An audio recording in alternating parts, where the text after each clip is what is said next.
Evangelho de Mateus, capítulo de número 24, é onde a Bíblia está aberta para nós nesta noite. Amém? E hoje nós vamos trazer a quinta parte de uma série de mensagens preparando a igreja local, preparando os irmãos e irmãs para a vida vindoura. Amém? O nosso tema continua sendo o arrebatamento e o anseio pelo dia do Senhor. Vamos dizer juntos? Vamos lá. O arrebatamento e o anseio pelo dia do Senhor. Amém, irmãos? Mateus capítulo 24. Jesus saiu do templo e enquanto caminhava, os seus discípulos se aproximaram para lhe mostrar as construções do templo. Ele, porém, lhes disse: vocês estão vendo todas estas coisas?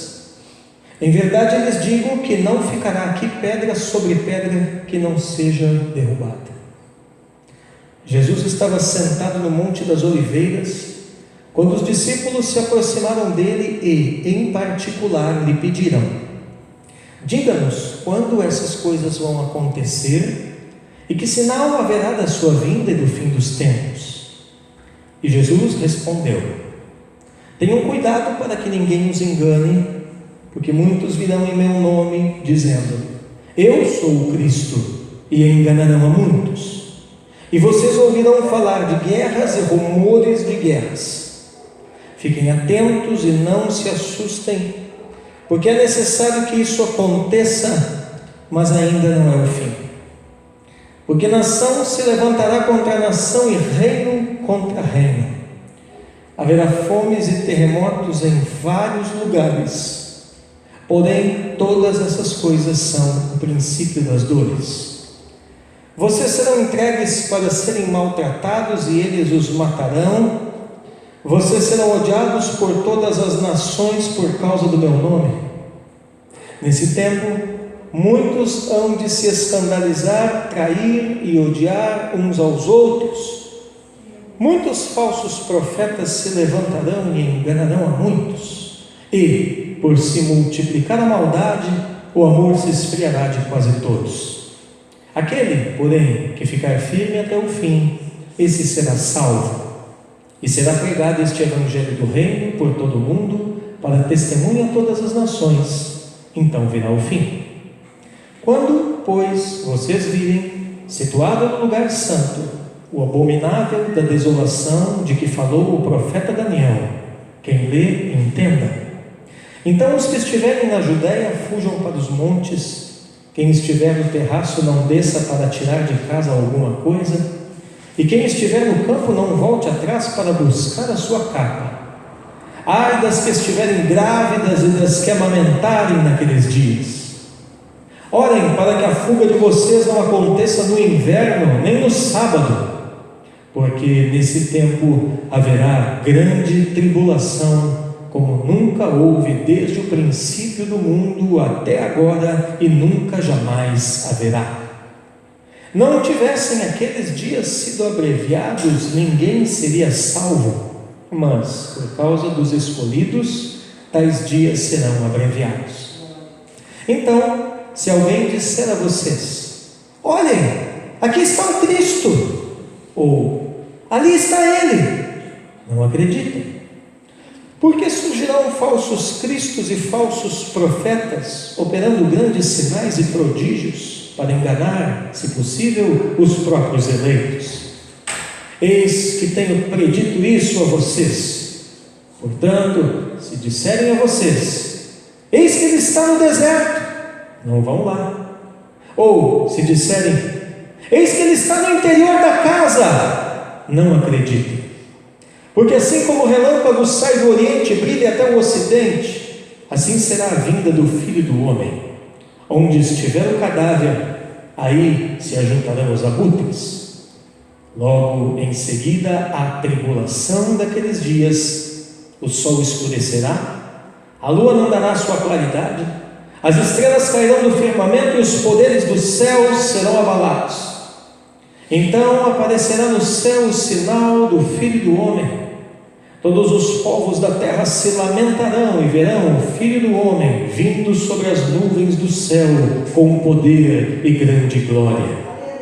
E ele enviará os seus anjos com grande som de trombeta, os quais reunirão os seus escolhidos dos quatro ventos, de uma a outra extremidade dos céus. Aprendam a parábola da figueira. Quando já os seus ramos se renovam e as folhas brotam, vocês sabem que o verão está próximo. Assim, também vocês, quando virem todas estas coisas, saibam que está próximo às portas. Em verdade lhes digo que não passará esta geração sem que tudo isto aconteça. Passará o céu e a terra, porém as minhas palavras não passarão.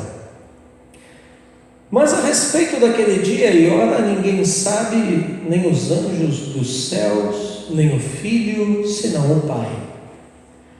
Pois assim como foi nos dias de Noé, assim será também a vinda do Filho do Homem. Pois assim como nos dias anteriores ao dilúvio, comiam e bebiam, casavam e davam-se em casamento, até o dia em que Noé entrou na arca, e não o perceberam, até que veio o dilúvio e os levou a todos. Assim será também a vinda do Filho do Homem. Então 2 estarão no campo, um será levado e o outro será deixado. 2 mulheres estarão trabalhando no moinho, uma será levada e a outra será deixada. Portanto, vigiem, porque vocês não sabem em que dia virá o Senhor de vocês. Porém, considerem isto: se o pai de família soubesse a que hora viria o ladrão, vigiaria e não deixaria que a sua casa fosse arrombada. Por isso, estejam também vocês preparados, porque o Filho do Homem virá à hora em que vocês menos esperam. Quem é, pois, o servo fiel e prudente, a quem o Senhor deixou encarregado dos demais servos, para lhes dar o sustento a seu tempo? Bem-aventurado aquele servo, a quem seu Senhor, quando vier, achar fazendo assim. Em verdade lhes digo que lhe confiará todos os seus bens. Mas o que acontecerá se aquele servo, sendo mau, disser consigo mesmo: meu Senhor demora para vir, e começar a espancar os seus companheiros e a comer e beber com os bêbados? Virá o Senhor daquele servo em dia em que não o espera e em hora que não sabe, e irá aplicar-lhes um castigo severo, condenando-o como os hipócritas. Ali haverá choro e ranger de dentes. Amém? Diga mais uma vez comigo: o arrebatamento e o anseio pelo dia do Senhor. Aleluia. Irmãos, nos 4 últimos domingos nós tivemos aqui uma visão panorâmica da teologia e da história da igreja, sobre as formas de se enxergar o reino vindouro de Cristo, o milênio e a grande tribulação. Eu recomendo que você vá lá no YouTube, na Verdade em Destaque, e assista todas as mensagens da série que estão na íntegra ali no nosso canal. E a partir disso foi definido para os irmãos aqui no último domingo o que a nossa igreja local, o que a nossa comunidade crê. Ora, nós cremos aqui que Jesus voltará depois da tribulação, para inaugurar um milênio literal de 1000 anos. E durante esses 1000 anos, Cristo governará sobre a terra. Tecnicamente, podemos dizer então que aqui na nossa igreja nós somos pré-milenistas dias históricos, ou seja, acreditamos que Jesus voltará antes do milênio e que esse milênio é histórico. E também podemos dizer que somos pós-tribulacionistas, ou seja, acreditamos que a igreja passará sim o período da grande tribulação antes da volta de Jesus. Vimos que essa é a visão mais antiga e mais pessimista em relação aos tempos que antecedem o milênio. De uma forma mais simples, quando alguém perguntar qual a posição da sua igreja sobre essa questão do arrebatamento, do dia do Senhor, do milênio, você pode dizer em poucas palavras que nós cremos na escatologia dos mártires. Amém? Agora, independente disso, irmãos, e antes de nós entrarmos no texto de Mateus 24 propriamente dito nesta noite, sempre é importante que os irmãos entendam que as posições escatológicas, que as posições, que os entendimentos com relação aos tempos do fim de outros irmãos, de outras igrejas, de outras denominações, não são heresias. Amém? Então, o fato de nós assumirmos aqui, como igreja local, uma posição dentro da escatologia, que é o que estamos fazendo com esta série de mensagens, não deve nos impedir de conviver, de dialogar, de adorar, de andar com os irmãos das igrejas que têm posicionamentos diferentes. Amém? Pois a salvação, ela é mediante arrependimento e fé em Cristo, e não mediante a posição escatológica deste ou daquele. Amém? Então, é a obra de Jesus operando em nós, é a obra de Jesus desenvolvendo esta tão grande salvação pela graça do Pai, mediante a atuação do Espírito Santo, que nos torna irmãos na grande família de Deus, e não posições na escatologia. Amém? É muito importante sempre frisar esse ponto para os irmãos.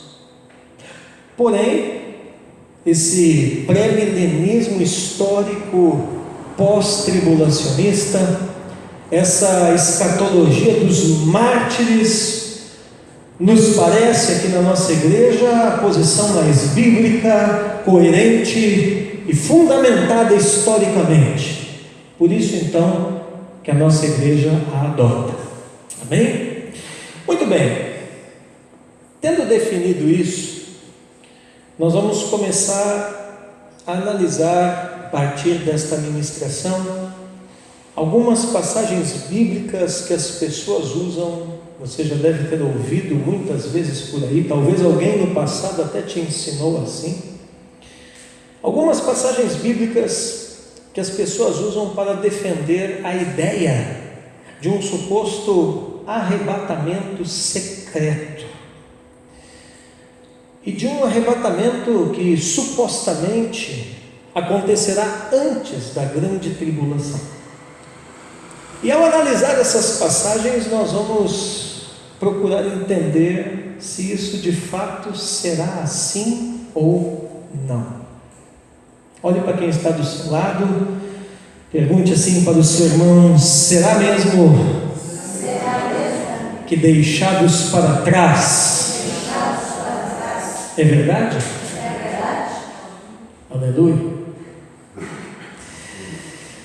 Então, antes de entrar na exegese dos textos propriamente ditos, nós vamos deixar bem claro aqui, primeiramente, o que é essa ideia de pessoas que defendem o tal do arrebatamento secreto. O que é isso? No que crê quem defende um arrebatamento secreto antes da grande tribulação? No que crê o pessoal aí dos deixados para trás? Ora, Quem defende essa ideia, irmãos, você já deve ter ouvido muito isso, talvez você até aqui pensou assim,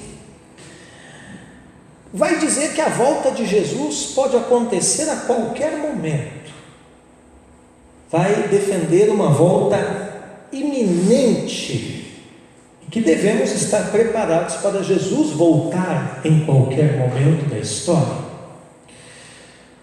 Vai dizer que não teríamos nenhum indício de quando isso vai acontecer. Porém, quando isso acontecer, quem defende esse posicionamento, vai dizer que Jesus vem e resgata a igreja, extrai a igreja da terra. E a partir daí, então, se iniciaria o período que a Bíblia chama de grande tribulação.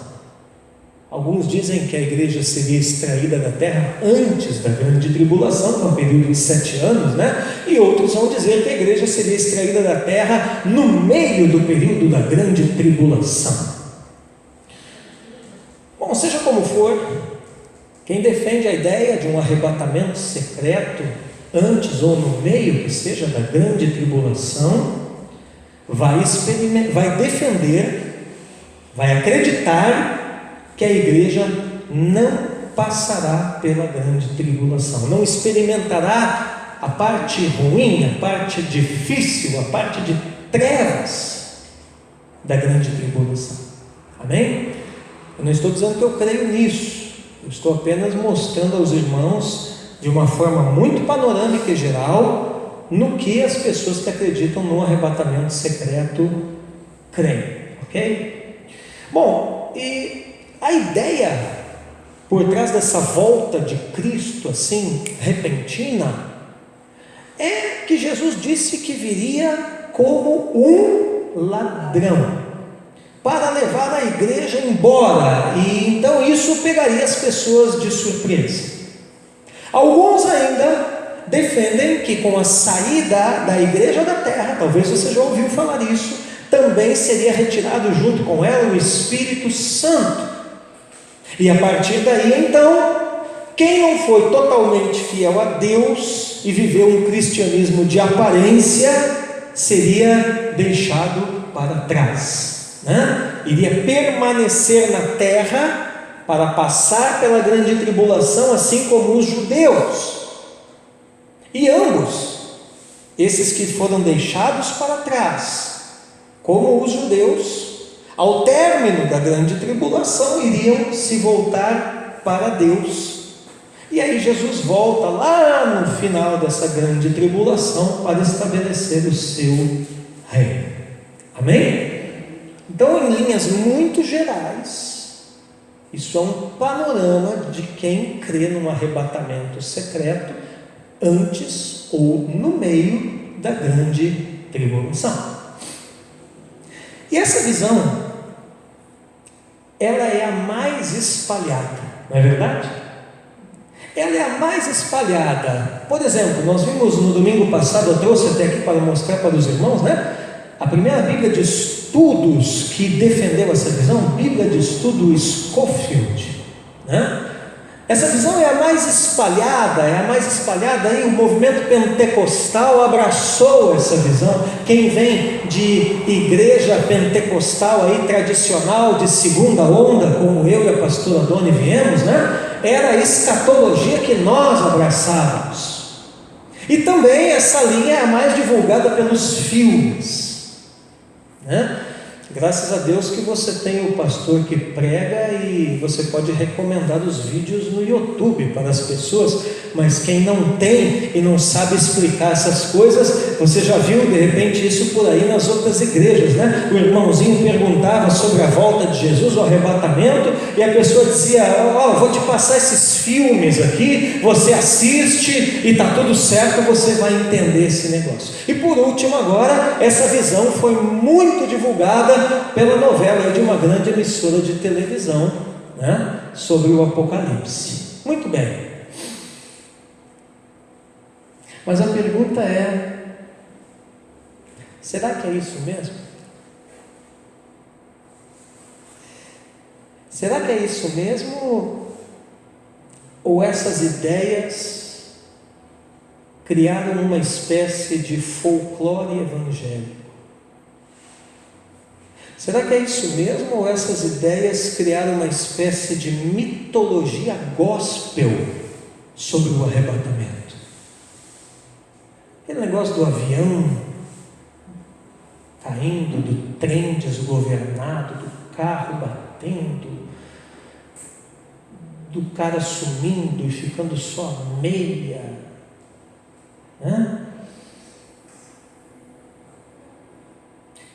Nas próximas mensagens, começando por esta, nós vamos responder pela Bíblia. Amém? Pela Bíblia. Mas, por enquanto, não aflija o seu coração. Aleluia.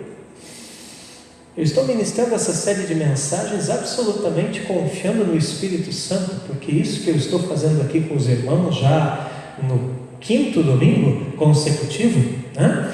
Aos olhos de muitos pastores, é uma verdadeira maluquice. Mas o Espírito Santo me disse: ministre sobre escatologia e eu vou fazer a igreja entender. Então, amém, né? Ele vai iluminar os olhos do seu coração. Aleluia. Mas eu preciso mostrar para você os argumentos, e os argumentos dentro das Escrituras, e o farei com excelência. Amém, irmãos? Glória a Jesus. Dá uma glória a Deus aí. Glória a Deus. Então, o que eu quero que você lembre, né? A pastora meio que brigou comigo aí alguns domingos atrás, no bom sentido, né? Porque ela disse assim: nossa, você mais deu aula de história do que pregou. E ela não gosta muito quando eu dou aula, né? Talvez alguns de vocês não gostem muito também, preferiam aí uma mensagem Salmo 23, alguma coisa assim, mais devocional, né? Mas não é tempo agora para isso na vida da igreja. E por que foi importante, né, nós mostrarmos bastante a questão da história da salvação, da história da teologia? Porque agora os irmãos vão lembrar o seguinte: vocês lembram que eu falei alguns domingos atrás, que essa posição aí do deixados para trás, do pré-tribulacionismo, né, que esse tipo de interpretação das Escrituras, isso praticamente não existia na igreja antes de 1830? Isso começou com o chamado pré-tribulacionismo dispensacionalista. Vocês lembram? Aqueles irmãos lá que eram os chamados fundamentalistas, né? Que diziam: não, temos que voltar para os fundamentos e tal. Porém, na escatologia, eles acabaram indo para um lado assim, bem radical, né? Então, essa visão tão popularmente divulgada, irmãos, eu provei nas últimas semanas a vocês que antes de 1830 ninguém falava disso. Então, se alguém porventura te falou que essa escatologia aqui, né, do deixados para trás, é a escatologia de Jesus, é aquilo que Paulo pregava, é aquilo que os apóstolos acreditavam, eu sinto muito em dizer que você foi enganado. Por quê? Porque nem Jesus, nem Paulo, nem os apóstolos, nem os pais da igreja, nenhum dos teólogos da história da igreja acreditava dessa maneira até 1830. Amém? Glória a Deus. Você vai dizer: tudo bem, pastor, mas e Bíblia aqui é bom? Bom, você quer Bíblia? Então, vamos olhar mais de perto para o sermão profético de Jesus. Fica aí com Mateus 24 aberto na sua Bíblia. Aleluia. E eu quero, irmãos, fazer uma abordagem diferente do texto nesta noite. Vocês estão acostumados, quando eu exponho um texto da Bíblia, né, que eu comece lá no versículo 1 e vai indo. Mas hoje eu vou fazer de uma forma diferente, irmão Luiz. Eu vou começar mostrando os versículos deste capítulo 24 de Mateus, que são mais usados para defender essa coisa do deixados para trás. Hoje não vai dar tempo, mas querendo Deus, no próximo domingo, aí então eu farei toda a análise histórica na ordem em que os versículos se encontram neste capítulo 24, que é um dos capítulos mais fascinantes, mais profundos, mais tremendos da Bíblia, mais significantes para a minha e para a sua vida, o sermão profético de Jesus. Amém? Aleluia! Muito bem, então alguns trechos que você escuta por aí as pessoas usando, até pregando, de uma forma isolada, para tentar, irmã Roselane, defender esse negócio do arrebatamento secreto, invisível, que ninguém vê, inesperado, antes da grande tribulação. Olha aí, Mateus 24, verso 27, primeiramente. Verso 27 diz assim: porque assim como o relâmpago sai do oriente e brilha até o ocidente, assim será a vinda do Filho do Homem. Normalmente as pessoas usam esse versículo para defender assim a ideia que o arrebatamento será um negócio veloz, velocidade de um relâmpago. Amém? Agora olha o verso 36 e 37.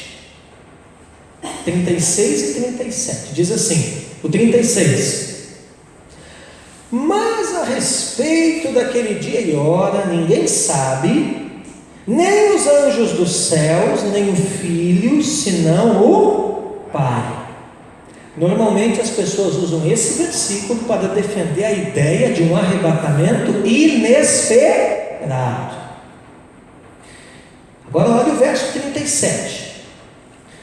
Pois assim como foi nos dias de Noé, assim será também a vinda do Filho do Homem. As pessoas normalmente usam esse versículo, usam a figura do dilúvio. Talvez você já ouviu alguém dizendo isso, dizendo assim: olha, a arca significa um arrebatamento, o dilúvio seria a grande tribulação. Então Deus coloca a igreja na arca para ela não sofrer o dilúvio, para ela não passar pela grande tribulação, e a igreja ficaria acima então da grande tribulação, como fora, acima das águas, como fora da grande tribulação. Amém? Normalmente as pessoas usam esse versículo para transmitir esta ideia, tá? Eu quero que você olhe ainda o verso 39. Verso 39 diz assim: e não o perceberam até que veio o dilúvio e os levou a todos. Assim será também a vinda do Filho do Homem. Esse versículo aqui é usado para dar a ideia de imprevisibilidade. Será imprevisível. Não o perceberam. Agora eu quero que você olhe o verso 40. Então 2 estarão no campo, um será levado e o outro será deixado. Verso 41: 2 mulheres estarão trabalhando no moinho, uma será levada e a outra será deixada. Aqui as pessoas usam esses 2 versículos para defender, irmão Paulo, a ideia justamente de que vão desaparecer, os fiéis e outros que viveram aí um cristianismo meia boca, de aparência. Aqui está o tal do deixados para trás. Esses 2 versículos aqui, irmão grego, as pessoas usam para defender isso. Amém? E ao final da mensagem você vai me responder se você quer ser levado ou quer ser deixado. Verso 42: portanto vigiem, porque vocês não sabem em que dia virá o Senhor de vocês.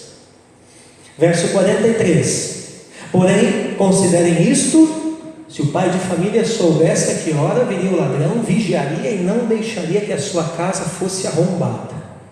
Aqui está o uso desses dois versículos, né? As pessoas defendendo a irmã Joseli que Jesus viria como um ladrão e você não sabe então que hora ele vai chegar.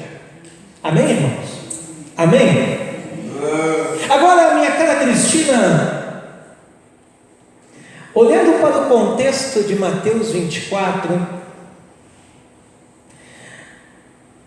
nós vamos perceber que todas essas ideias aqui não têm fundamentação.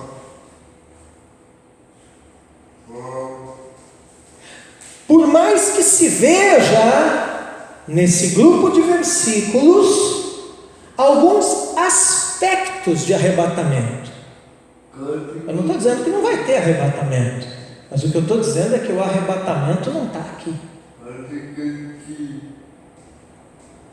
Aqui podemos dizer assim, por dedução, né, por inferência, que é o que normalmente as pessoas fazem, né, por um achismo, que tem aspectos de arrebatamento. Mas aspectos é uma coisa, irmã Cristiana, e arrebatamento de fato é outra.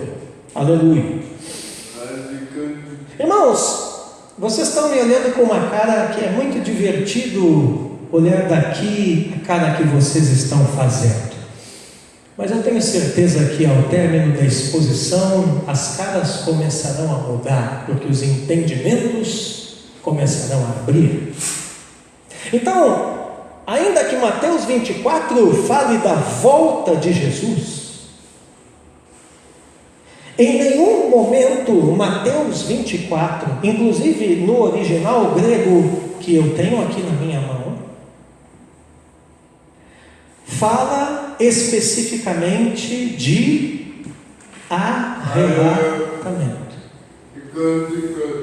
Então, erro número 1, quando as pessoas disserem assim: mas Jesus falou do arrebatamento no seu sermão profético. Não, ele não falou, ele falou da sua volta.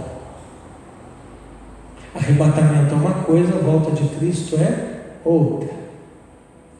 Mas calma lá, mais adiante nós vamos esclarecer melhor isso. Amém?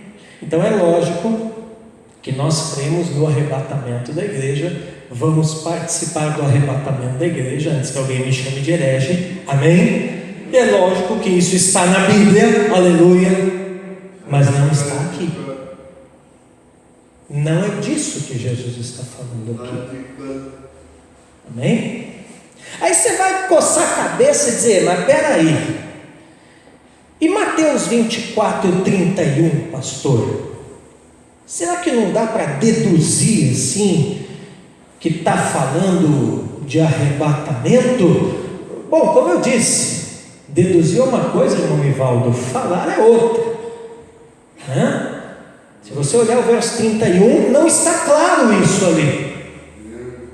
E ele enviará os seus anjos com grande som de trombeta, os quais reunirão os seus escolhidos dos 4 ventos, de uma a outra extremidade dos céus. Por que eu digo que não está falando de arrebatamento nesse versículo?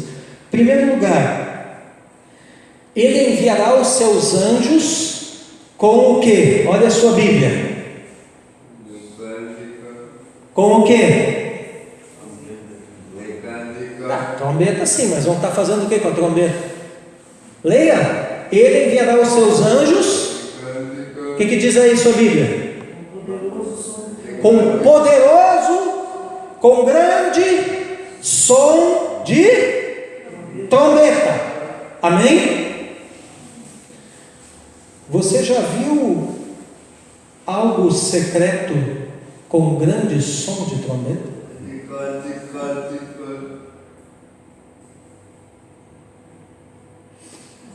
Então aqui, Marlene, nós já começamos a ver que talvez o arrebatamento não seja tão secreto assim como pensávamos.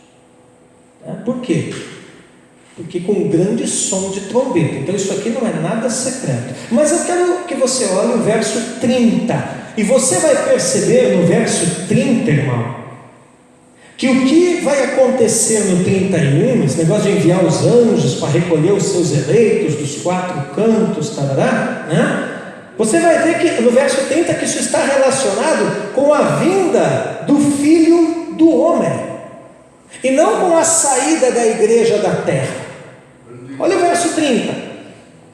Então aparecerá no céu o sinal do Filho do Homem, todos os povos da terra se lamentarão e verão o Filho do Homem vindo. Como é que está o Filho do Homem aqui no verso 30? Vindo. Tem alguém subindo aqui? Não. Tem alguém vindo sobre as nuvens do céu com poder e grande glória. Aí o verso 31. E ele vindo, não tem ninguém indo, ele está vindo, então não tem nada a ver com arrebatamento isso aqui.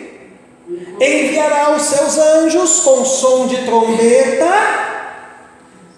Entendeu, Hélio? Hélio lá chacoalhando a cabeça. E reunirão os eleitos, ou a eleição aqui, mas isso é outra série de mensagens, dos quatro cantos. Amém? Pastor, eu ainda não me convenci. Vamos lá. Olha o verso 29. O verso 29. Como é que começa o verso 29? Logo em seguida a tribulação daqueles dias.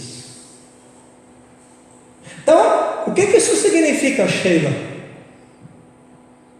Que a vinda do homem é logo após a grande tribulação.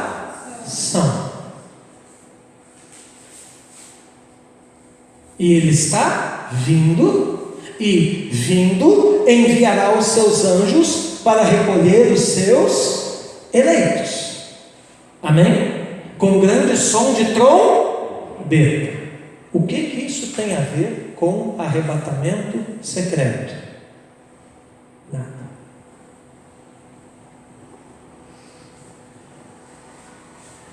O irmão Luiz está começando a regalar os olhos. Nada. Do que está falando aqui, irmã Solange, essa passagem? Irmão, simplesmente está falando de uma série de coisas que acontecerão na vinda de Jesus após a tribulação. Olha ali o verso 30. Vai aparecer no céu o sinal do Filho do Homem.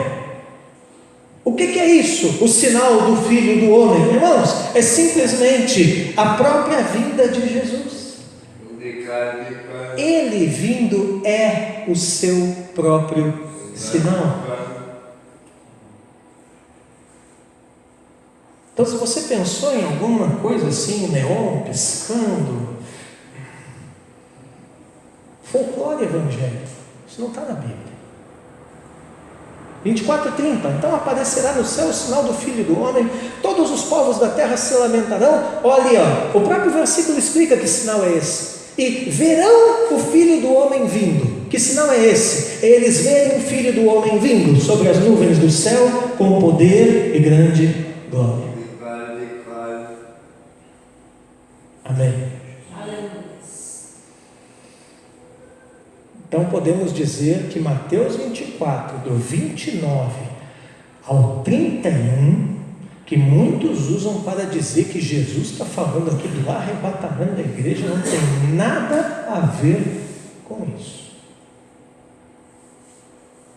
Muito bem. Você percebe que relacionar esses versículos com arrebatamento é uma simples dedução? Quer dizer, não é uma doutrina, é uma conclusão de algo que não aparece claramente no texto, irmãos. Pode ter até alguma relação aí indireta, pouco provável. Amém? Mas objetivamente, este grupo de versículos do capítulo 24 de Mateus, do 29 ao 31, não está falando de arrebatamento aqui. Está falando de quê então, pastor? De alguns sinais conectados com a vinda do Filho do Homem.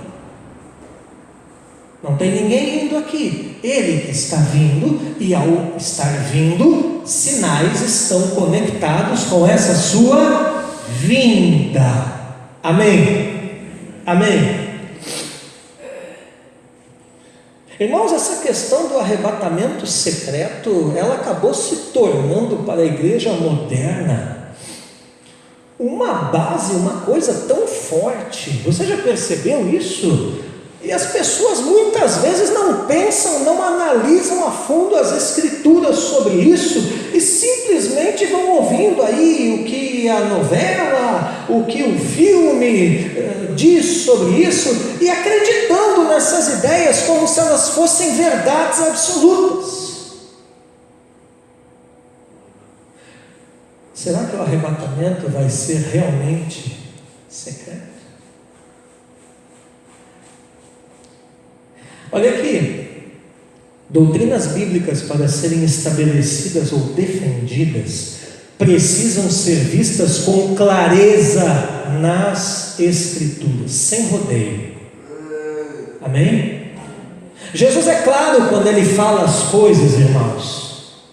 A proposta da Bíblia é ser um livro escrito para pessoas normais que estão vivendo o seu dia a dia. E um dos atributos das Escrituras é justamente a clareza, de maneira que é possível sim entender as Escrituras, quando os princípios corretos de interpretação são aplicados. Amém? Mas não se vê nesse capítulo aqui no 24, esse suposto arrebatamento secreto. Isso não está claro aqui. Outra coisa que você precisa entender, antes que eu avance aqui em mais alguns versículos, é que o centro, a essência, o cerne da escatologia, da doutrina acerca dos tempos do fim, não é o arrebatamento, mas sim a volta de Jesus. Amém? Assim como a essência da doutrina da salvação não é a cruz, mas sim a ressurreição, que nós já aprendemos algumas semanas atrás aqui na igreja. Amém? Claro que quando Jesus voltar, vai acontecer também o arrebatamento nítido, visível a todos. Claro que são dois eventos diferentes. Arrebatamento é uma coisa, a volta de Cristo é outra. Até no original grego, arrebatamento é harpazo, arrancar pelas raízes. Volta de Cristo é a parúcia, né? É quando um grande monarca, uma grande autoridade que governa uma região, um território, ele vem em pessoa fazer uma visita, uma vistoria, impor o seu reino ali naquele território, né? Então são sim dois eventos diferentes, mas que acontecem ao mesmo tempo. E depois nós vamos ver isso em outras passagens bíblicas. Amém? Agora olha, vamos avançar um pouco mais e vamos voltar a nossa atenção para o verso 27, Mateus 24, 27. É o negócio lá do tal do relâmpago, né? Porque assim como o relâmpago sai do Oriente e brilha até o Ocidente, assim será a vinda do Filho do Homem. Amém? O que você tem que perceber nesse versículo? Como é que o versículo começa? Leia aí na sua Bíblia. A primeira palavra do versículo qual é? Por quê? Então Jesus está falando um porquê. E quando a gente fala um porquê, por que a gente fala isso?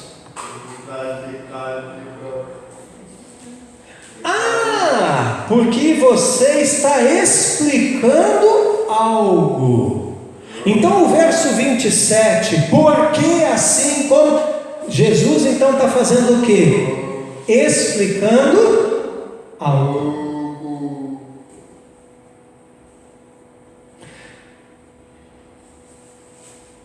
Aí você diz, tá, mas o que ele está explicando? Olha, irmão, é simples. Ele está explicando que a vinda dele não tem simplesmente a ver com fulano, beltrano, dizendo, ele está aqui, ele está ali, ele está lá. Olha o 26.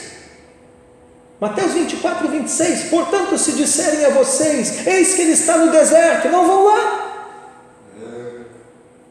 Ou se disserem, eis que ele está no interior da casa, não acreditem. Você percebe que tanto no deserto como no interior da casa é secreto, é sozinho. Então ele está dizendo, não, eu não vou estar sozinho, não vai ser nada secreto, não vai ser nada escondido. Se disserem isso para vocês, não acreditem. O que ele está dizendo aqui no verso 27? Que a vinda dele vai ser como um relâmpago. Como é que é? Numa noite de chuva com relâmpagos. Como que é com relâmpago? É invisível? Sim ou não? Não. É tremendo? Sim ou não? É assustador? É. Então a minha vinda, Jesus está dizendo, não tem nada a ver com conversa fiada de fulano, beltrano, ciclano, dizendo que está isolado, que está sozinho, que está oculto, que está escondido, que está aqui, que está ali, que está lá. Não, minha vinda, todos verão, vai cortar o céu de um lado a outro. Todos os povos da terra verão o Filho do Homem na sua vida. Amém? Então você está vendo que isso aqui não tem absolutamente nada, a ver. Muita gente diz por aí. Então, no momento em que Jesus voltar, sua vinda será muito visível. Entendeu, Milene? Como um relâmpago a todos os povos. E essa volta de Jesus será logo após a tribulação. No verso 29, logo em seguida a tribulação. Não antes, mas depois. Peraí, pastor, o senhor está dizendo então que a tribulação, a grande tribulação começa, não vai ter arrebatamento secreto, coisa nenhuma, nem no início, nem no meio. Nós vamos passar a grande tribulação, e no final da grande tribulação, então acontece simultaneamente os dois eventos. A igreja é arrancada com raiz e tudo da terra, e Jesus vem voltando com um grande som de trombeta do céu, e os eleitos são recolhidos, e eles se encontram então para um casamento com Cristo, para a união eterna definitiva em um corpo glorificado com Cristo nos ares. É isso. E aí começa o milênio.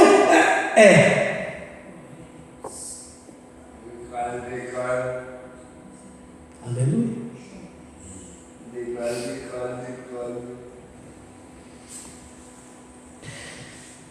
Mas eu sei que você ainda não se convenceu.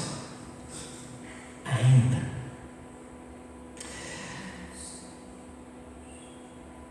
Mas é Jesus em pessoa, claramente, que está dizendo aqui: eu só volto depois da grande tribulação. 24 de Mateus 24, 31 e 32. Jesus dizendo: logo em seguida a tribulação. Daqueles dias o sol escurecerá, a lua não dará a sua claridade, as estrelas cairão do firmamento, os poderes do céu serão abalados. Então aparecerá no céu o sinal do Filho do Homem. Todos os povos da terra se lamentarão e verão o Filho do Homem vindo sobre as nuvens do céu com poder e grande glória. verão ele vindo. Quando? Logo após a grande tribulação. Amém? Então Jesus mesmo, não foi Paulo, não foi Pedro, não sou eu, Jesus mesmo está dizendo que ele só volta depois da grande tribulação, e que essa volta não será secreta coisa nenhuma. Por quê? Porque nessas passagens está bem claro que será visível e audível. Amém? Muito bem. Agora vamos olhar o verso 37 até o 41. Passagem muito conhecida, né? Pois assim como foi nos dias de Noé, assim será também a vinda do Filho do Homem. Pois assim como nos dias anteriores ao dilúvio comiam e bebiam, casavam e davam-se em casamento até o dia em que Noé entrou na arca, e não o perceberam até que veio o dilúvio e os levou a todos, assim será também a vinda do Filho do Homem. Então 2 estarão no campo, um será levado e outro será deixado. 2 mulheres estarão trabalhando no moinho, uma será levada e a outra será deixada. Amém? Você vai dizer, pastor, está aqui, ó, como é que o senhor está dizendo que o deixados para trás não tem nada a ver? Vamos entender essa passagem.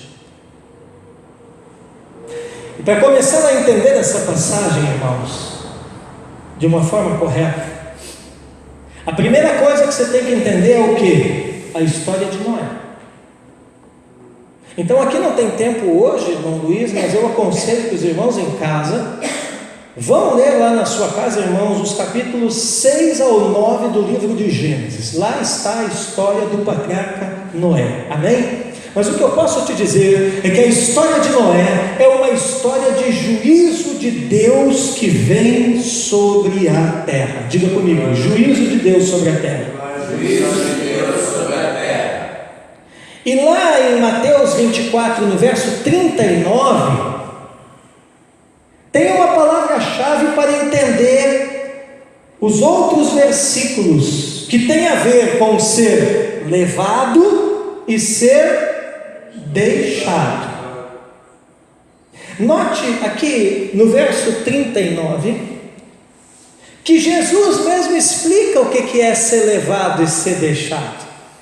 Você não precisa da novela da televisão para te explicar o que é ser levado e ser deixado, mas sim de Jesus. Olha o 39 ali, ó, está bem claro. E não o perceberam até que veio o dilúvio e os levou a todos. Quem levou a todos? Ah, não foi Jesus não? Através do dilúvio de Jesus. Você quer ser levado ou você quer ser deixado? Veio o dilúvio e os levou a todos. O dilúvio, na história de Noé, significa o quê? Bênção ou juízo? Juízo. Então poderíamos dizer que veio o e os a todos. Você quer ser levado ou quer ser deixado? Tem gente que ainda está em dúvida. Eu falei que vocês iam começar a mudar de opinião. Então veja o que? Uma Roselane que está fervendo ali a cabeça. Veja que Jesus fala de todos que estavam vivendo um estilo de vida distraído, relaxado, descompromissado com relação a Deus, não é assim? E aí veio o juízo, veio o dilúvio, e eles pereceram debaixo desse juízo divino. Amém? O que você percebe aqui? Que quem leva não é Cristo, mas sim o dilúvio, que é o juízo. Então ser levado aqui significa ser levado pelo juízo divino e não por Cristo. Isso não está falando de maneira nenhuma de ser levado. Não, tira essas viagens da sua cabeça. Ser levado por um arrebatamento secreto para a salvação e vai ficar tua cueca aqui. Não é isso. Aqui está falando de ser levado para um juízo debaixo da ira de Deus. Estavam vivendo relaxadamente, sem se dar conta, como nos dias de Noé. Veio o juízo, veio o dilúvio e os levou a todos. Levou para onde? Para a ira de Deus. Você quer ser levado ou quer ser deixado?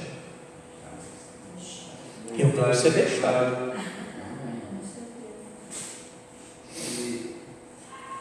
Então o que significa? Um será levado, outro será deixado. Lá do verso 40, né?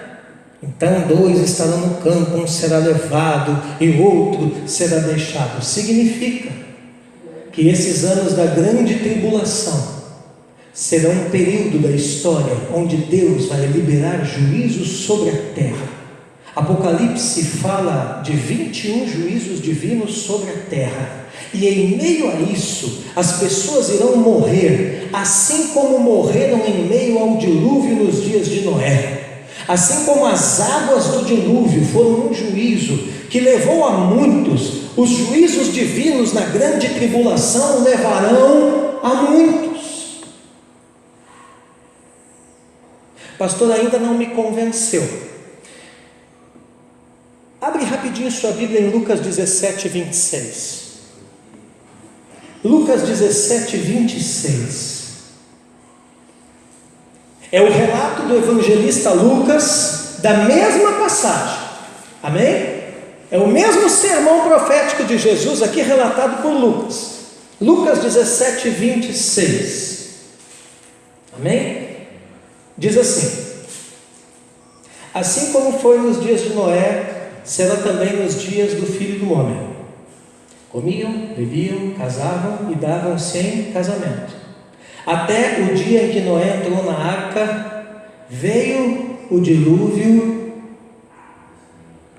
e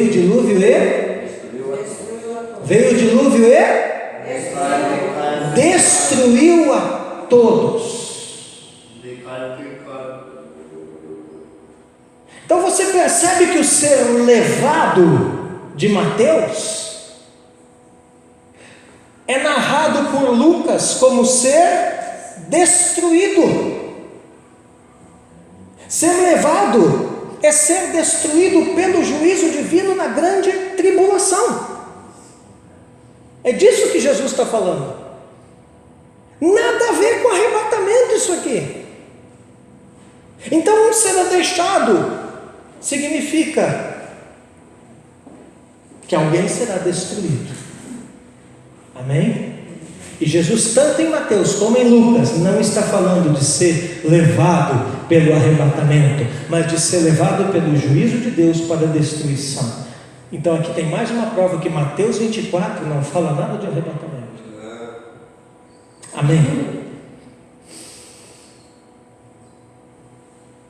Olha a cara da Cristina.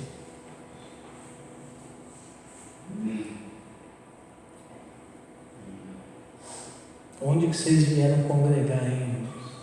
Glória a Deus.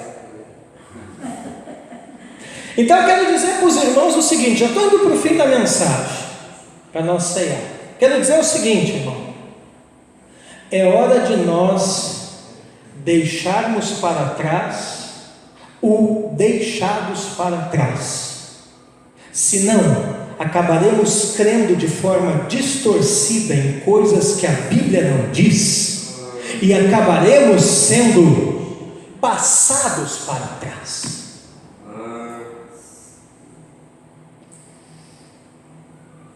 Pastor, então me passaram para trás esses anos, mas alegre-se, durante um bom tempo eu também. Eu estou dizendo o seguinte, é que nós temos que partir para uma visão bíblica sobre o arrebatamento, não forçando o versículo para falar coisa que nos ensinaram de forma errada por aí, a gente acha que é assim. Amém? Você vai dizer, mas crente fiel então vai passar a tribulação? Vai morrer na grande tribulação? Vai. Mas não devemos esquecer uma coisa, irmãos. Historicamente, teologicamente, para um cristão, o que significa a morte? Ela não significa um juízo negativo de Deus, ela significa um ganho. Quem morrer na tribulação como mártir, mesmo sendo um crente fiel, não perdeu, ganhou. Filipenses 1:21. Porque para mim o viver é Cristo, diz Paulo, e o morrer é lucro. Você não vê no cristianismo esse juízo negativo, a morte como juízo negativo de Deus para o crente fiel. Não, você vê como lucro. Toda a longa trajetória dos mártires está confirmando isso que eu estou falando aqui para os irmãos. Toda a longa história dos mártires da igreja confirma isso, que morrer pelo Evangelho por Jesus é lucro. Na história da igreja está cheio de gente que morreu como testemunho por Jesus, mas também está cheio de gente que teve a sua vida preservada como testemunho por Jesus. Então não tenha medo da grande tribulação, porque eu te asseguro que existe alguém cujo juízo é muito pior que qualquer tribulação. E não é o diabo nem qualquer demônio, é o nosso Deus, que é fogo consumidor, mas que guarda e preserva os seus fiéis. Aleluia. Sejam eles martirizados, sejam eles mantidos em vida. Os antigos pais da igreja, irmãos, chegaram a afirmar, olha isso, você encontra nos livros dos pais da igreja, eles diziam que tinha pessoas na cristandade, na igreja, que tinham o chamado divino de morrerem pelo Evangelho como testemunhas. Eu não sei, não deve ser muito legal ter esse chamado, mas os pais da igreja diziam que isso era ministério, que tinha gente que tinha esse chamado de morrer como testemunha. E eu te pergunto o seguinte: se isso aconteceu em toda a história da igreja, por que você acha que agora nos tempos do fim vai ser diferente? Não vai. E eu quero encerrar nessa noite dizendo o seguinte: é importante notar que há uma grande diferença entre ira de Deus e grande tribulação. Como é que é, pastor? Tem uma diferença entre ira de Deus e grande tribulação. Veja bem, na grande tribulação, a ira de Deus não será derramada sobre os crentes. Por quê? Porque a ira de Deus, que seria derramada sobre nós, já foi derramada sobre Cristo na cruz.